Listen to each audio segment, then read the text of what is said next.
Ito nga pala nilalagay natin mga chicks.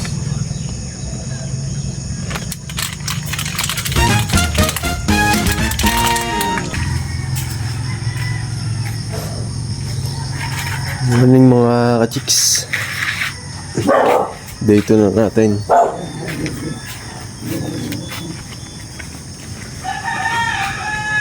Bisitahin natin ang sisiw.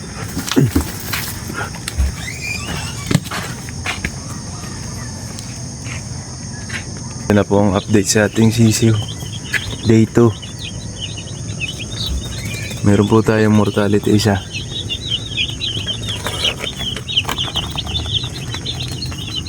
Ito po yung nanlalambot kahapon na matay na.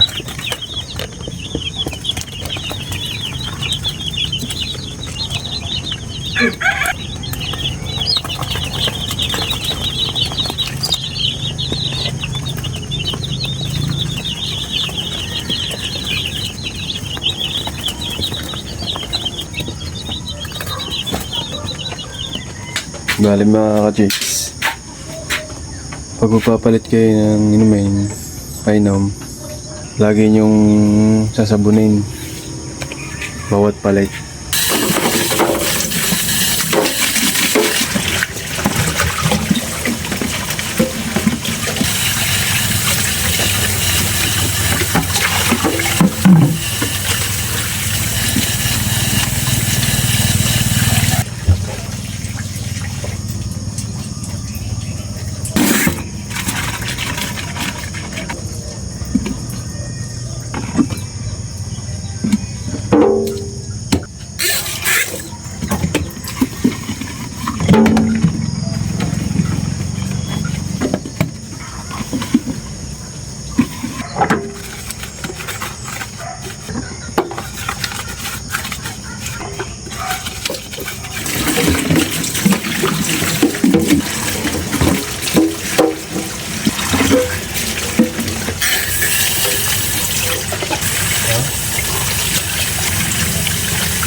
Ito nga pala nilalagay natin mga chicks.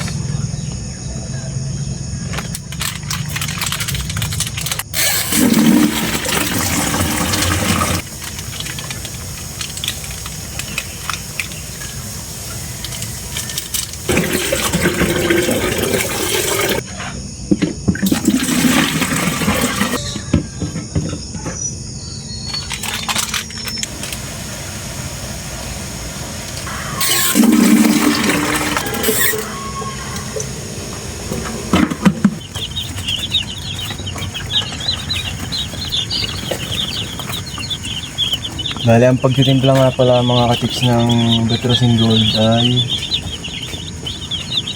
ang isang sachet niya, 1 galon. Bale, tigkakalahati lang naman ang laman. Di yung isang sachet, 2 galon na yan.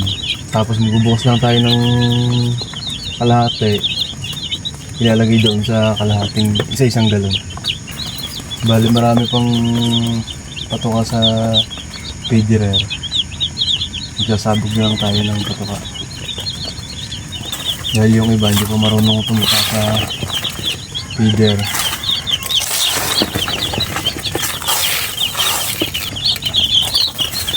Tapos pag nagkukumpulan sila, bugawin nyo para mag-iwahiwalay. Dahil sobrang lamig ngayon eh. Dahil yan mga ka-chicks, ibisitahin ulit natin ito mamaya sa hapon na ulit. Bali hapon na po mga ka-chicks, ibisitahin na ulit natin ang mga sisiw natin. Medyo malamig na po ngayon, alas 5 ng hapon. Kapag na lang po natin ang inumin. Bali po ang ipapalit natin ngayon, tubig na. Kanina po Betrosyn Gold, tapos ngayon tubig na hanggang bukas. Ipapalitan natin.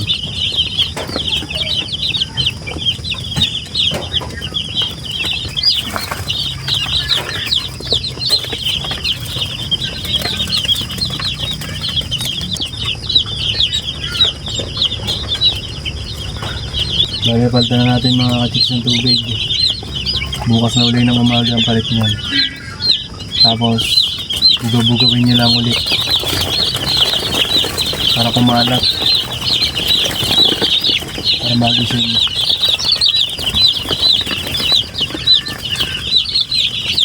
Dahil may mortality tayong isa kaninang umaga, okay lang yon. Dahil may labis naman tayo sa 150. Malakas-lakas na naman silang tumuka. Ano mga ka-chicks, samahan nyo na lang ako ulit bukas. Subaybayan natin